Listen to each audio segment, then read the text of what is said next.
ইহুদিরা মদিনা অপেক্ষায় বসেছিল শেষ নবীর আগমনের জন্য। সারা দুনিয়া বাদ দিয়ে তারা মদিনায় কি করছে?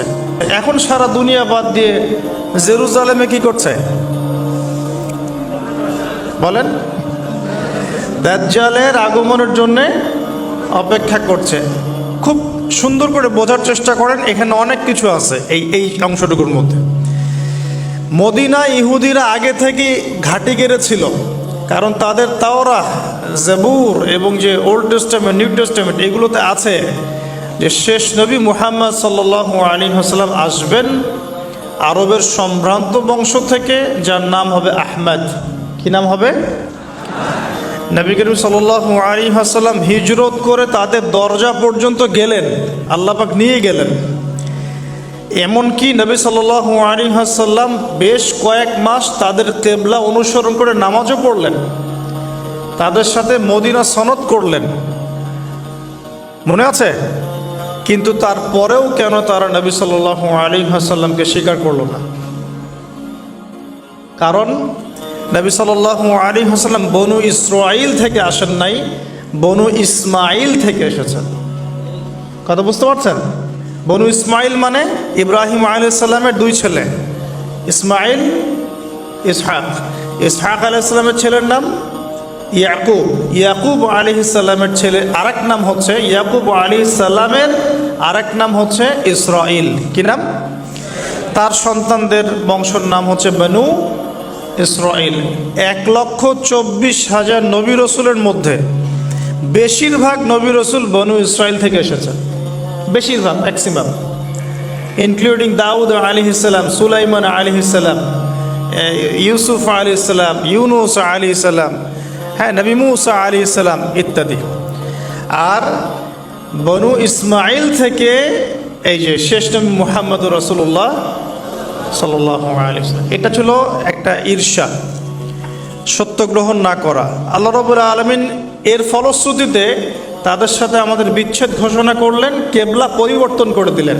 তোমাদেরকে ওদের কেবলা অনুসরণ করতে হবে না, তোমরা নতুন কেবলা অনুসরণ করো। আর এখন সারা মুসলিম বিশ্বের মুসলমান ওদের কেবলা অনুসরণ করছে। কোন কেবলা? আদর্শিক কেবলা। আপনি নামাজ তো পড়ছেন ঠিকই কাবা ঘরের দিকে তাকিয়ে, কিন্তু আমাদের বাথরুম থেকে শুরু করে পলিটিক্স পর্যন্ত এভরিথিং ওদের অনুসরণে, প্রতিটা বিষয় ওদের অনুসরণ অনুকরণে। তাহলে আমরা কাদের কেবলা অনুসরণ করছি?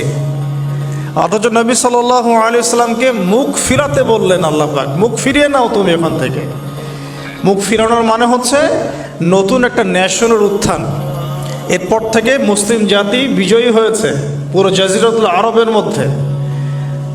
কথা কি ধরতে পারছেন? এবার সামনে আসেন তো, ইহুদিরা যে অপেক্ষা সেখানে করছিল সেই একই অপেক্ষা কিন্তু তারা এখন এখানেও করছে। তারা মনে করে যে তাদের একজন মাসিহ আসবে, যে মাসিহকে তারা মনে করে সত্য মাসিহ, বাট সে সত্য মাসিহ নয়। আল্লাহ রাব্বুল আলামিন তাদেরকে তাদের পাপের কারণে এমনভাবে আযাব এবং গজব পরীক্ষায় ফেলেছেন যে তারা মিথ্যা মাসিহকে সত্য মনে করছে। অথচ সত্য মাসিহ কে ছিলেন? নবী ঈসা আলাইহিস সালাম। নবী ঈসা আলাইহিস সালামকে কারা হত্যা করার চেষ্টা করেছিল? এরাই। মনে আছে? ওয়ামা কাতালুহু ওয়ামা সালাবুহু বাল রাফাআহু আল্লাহু ইলাইহি। তারা তাকে হত্যাও করতে পারে নাই, ক্রুশবিদ্ধও করতে পারে নাই, বরং আল্লাহ রাব্বুল আলামিন তাকে উঠিয়ে নিয়েছেন। এবং আল্লাহ পাক তাকে কেন পাঠাবেন শেষ জামানায়? বিকজ দুটো দায়িত্ব। এক, তার হাতে আল্লাহ রাব্বুল আলামিন মিথ্যা মসিহের হত্যা লিখে রেখেছেন, আলহামদুলিল্লাহ। এমনকি হাদিসের পাতে স্পেসিফিকলি লেখা আছে যে বাবেলুদ নামক জায়গায় দাজ্জালকে হত্যা করা হবে ইনশাআল্লাহ। কোন জায়গা? Go and search your Google, এখন দেখেন আপনি বাবেলুদে কি আছে ওদের। এটা আমি বলে দিচ্ছি না, টাচ করলাম। বাবেলুদে ওদের কি আছে দেখুন। বাবেলুদ কোন জায়গা, কি করছে ওখানে তারা। আর আরেকটা মিশন হচ্ছে তার, ঈসা আলাইহিস সালাম শেষ জামানে এসে 40 ইয়ার্স, 40 বছর সারা দুনিয়ায় আবারও সে ইসলামী খেলাফা কায়েম করবেন ইনশাআল্লাহ। যেটা উমর রাদিয়াল্লাহু আনহুর যুগে ছিল, আবু বকর সিদ্দিকের যুগে ছিল, উসমান আলী রাদিয়াল্লাহু আনহুম তাদের যুগে ছিল। এখন আসুন, নবী সাল্লাল্লাহু আলাইহি ওয়াসাল্লাম মদিনায় হিজরত করলেন, আর হিজরতের আজকে হচ্ছে 1445 বছর। কত বছর? এই যে আমি যখন লেকচার দিচ্ছি, নবী সাল্লাল্লাহু আলাইহি ওয়াসাল্লামের হিজরতের 1445 বছর পরে। সুবহানাল্লাহ।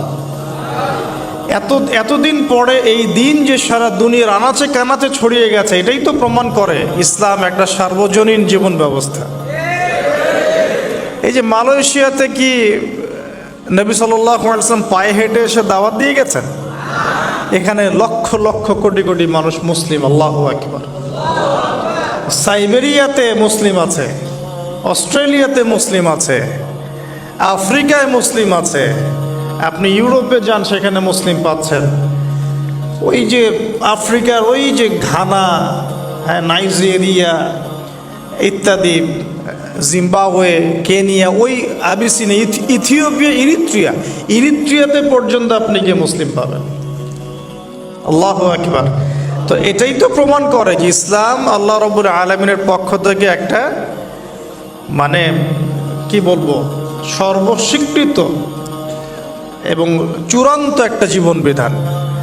তো এখন নবী সাল্লাল্লাহু আলাইহি ওয়াসাল্লামের হিজরতের হয়ে গেল 1445 বছর, আর নবীজি এসেছেন মানেই কিয়ামতের আলামত শুরু হয়ে গেছে। নবীজি কি বলেছেন? কিয়ামতের প্রথম আলামত হচ্ছে আমি নিজেই, আমার আগমনটাই হচ্ছে কিয়ামতের আলামত। সুগরা, ছোট, আমার যে আগমন এবং কোরআন চলে আসছে, রেভলিউশন বন্ধ, এটাই তো আমার ওফাত, এটাই তো হচ্ছে কিয়ামতের প্রথম আলামত। 1445 বছর পরে আমাদের কি বোঝার বাকি আছে যে আমরা এখন ক্লোজিং টাইমের দিকে যাচ্ছি? এটা বোঝার জন্য কি আপনার পিএইচডি করার দরকার আছে?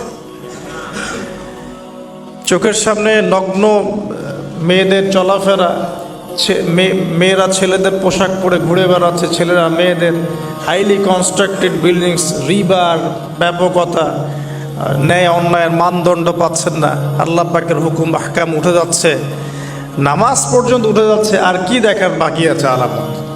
এরপরেও কিছু মানুষকে বোঝাতে হয় যে এটা শেষ জামানো চলছে। এটাই দুঃখের ব্যাপার। যাই হোক, এখন নবী সাল্লাল্লাহু আলাইহি ওয়াসাল্লাম নিজে গেলেন মদিনায়, গিয়ে দেখলেন ইহুদিরা রোজা রাখে, মুহররম মাসে রোজা রাখে। নবী জিজ্ঞাসা করছেন সাল্লাল্লাহু আলাইহি ওয়াসাল্লাম, নাম শুনলে দরুদ পড়বেন, মনে মনে সাল্লাল্লাহু আলাইহি ওয়াসাল্লাম বলবেন যে তোমরা কি জন্য সওম রাখছো? ইহুদিরা বললেন বা বলল যে আনজাল্লাহু আযজা ওয়া জাল মূসা ওয়া কওমাহ, এই দিনে আল্লাহ রাব্বুল আলামিন মূসা আলাইহিস সালাম এবং তার কওম মানে বনু ইসরাইলকে নাজাত দিয়েছেন। ওয়া গারাকা ফিরআউন ওয়া কওমাহ, এবং আল্লাহ রাব্বুল আলামিন এই দিনেই ফিরআউন এবং তার কওমকে ডুবিয়ে দিয়েছেন। এই দিনে আল্লাহ রাব্বুল আলামিন মূসা আলাইহিস সালাম আর ফিরআউনকে মূসা আলাইহিস সালাম এবং তার সাথীদেরকে উদ্ধার করেছেন, ফিরআউন এবং তার দলবলকে ডুবিয়ে দিয়েছেন। কোন সাগরে? লোহিত সাগরে। এজন্য শুকরিয়া স্বরূপ মূসা আলাইহিস সালাম সওম রেখেছেন, এজন্য আমরাও সওম রাখি। তখন নবী সাল্লাল্লাহু আলাইহি ওয়াসাল্লাম বললেন যে নাহনু আহাক ওয়া আউলা বিমূসা মিনকুম, আমরা মানে উম্মতে মুহাম্মাদি, আমরা তোমাদের চাইতে মূসা আলাইহিস সালামের অনেক বেশি হকদার বেশি। এজন্য আমরা এই 10ই মুহররম সওম রাখি, আশুরার দিন। আর নবীজি বললেন তোমরা খালিফুল ইয়াহুদ, তোমরা ইহুদিদের বিরোধিতা করো। তাই তিনি বলছেন আমি আগামী বছর বেঁচে থাকলে 9 তারিখ বা 11 তারিখ আরও একটা সওম বেশি রাখবো। তার মানে আমরা আমাদের আমল পাচ্ছি এই মাসে বেশি বেশি সওম রাখা, স্পেশালি 9, 10, 11, পারলে এই 3টা সওম রেখে দাও। যদি এটাও না করতে পারি অ্যাটলিস্ট 10 সওম রাখা। কি হবে? নবী সাল্লাল্লাহু আলাইহি ওয়াসাল্লাম বলছেন আহতাসিবু ইনদাল্লাহ, আল্লাহর কাছে আমি আশা করি যে আইয়ুকাফিরা সানাতাল্লাতী ক্বাবলা, এই একটা সওম রাখলে আল্লাহ রাব্বুল আলামিন আপনার আমার 1 বছর বিগত জীবনের সমস্ত গুনাহ মাফ করে দিবেন ইনশাআল্লাহ। স্কলাররা বলেন যেটা সগীরা গুনাহ, আমি এই ব্যাখ্যা করতে চাচ্ছি না। আল্লাহর কে জানে, আল্লাহ পাক যদি তাকে তৌফিক দেন, সে যদি তওবা করে তার কবিরা গুনাহ তো আল্লাহ মাফ করতে পারেন না? আচ্ছা, তাহলে আমরা আমাদের আমল দুটো পেয়ে গেলাম। এক, এই মাসে নর্মালি বেশি বেশি সওম রাখবো।